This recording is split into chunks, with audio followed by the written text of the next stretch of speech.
বিরাট কোহলি ২০২৫ সালে এখনও ভারতীয় ক্রিকেটের অন্যতম প্রধান স্তম্ভ হিসেবে রয়েছেন, যদিও সাম্প্রতিক সময়ে কিছু চ্যালেঞ্জের সম্মুখীন হয়েছেন। ইংল্যান্ডের বিরুদ্ধে সাম্প্রতিক ওডিআই সিরিজে প্রথম ম্যাচে চোটের কারণে খেলতে না পারলেও শেষ ম্যাচে তিনি হাফ সেঞ্চুরি করে ভারতকে সিরিজ জিততে সাহায্য করেছেন, যা তার ফর্মে ফিরে আসার ইঙ্গিত দেয়। এদিকে ফেব্রুয়ারি ২-০ থেকে শুরু হতে যাওয়া আইসিসি চ্যাম্পিয়ন্স ট্রফির জন্য তিনি উচ্ছ্বসিত, যেখানে ভারত নিজেদের প্রথম ম্যাচ খেলবে বাংলাদেশের বিরুদ্ধে।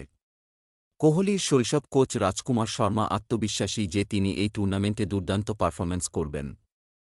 আইপিএল 2025 এ রয়্যাল চ্যালেঞ্জার্স বেঙ্গালুরু আরসিবি নতুন নেতৃত্ব পেয়েছে, যেখানে রাজত পাটিদারকে অধিনায়ক করা হয়েছে, যা কোহলির উপর নেতৃত্বের চাপ কমাবে এবং তাকে নিজের ব্যাটিংয়ে আরও মনোযোগী হতে সাহায্য করবে।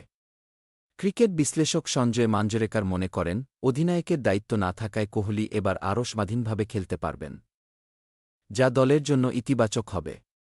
আইপিএলের ইতিহাসে সর্বোচ্চ রান সংগ্রাহক হিসেবে ৮,০০৪ রান এবং ৮টি শতরানের মালিক কোহলি, তাই তার অভিজ্ঞতা আরসিবির জন্য অমূল্য সম্পদ হবে। চ্যাম্পিয়ন্স ট্রফি ও আইপিএল উভয় ক্ষেত্রেই কোহলির ভালো পারফরম্যান্সের সম্ভাবনা প্রবল, বিশেষ করে নতুন নেতৃত্ব কাঠামোর কারণে তিনি তার স্বাভাবিক ছন্দে ফিরতে পারেন বলে আশা করা হচ্ছে।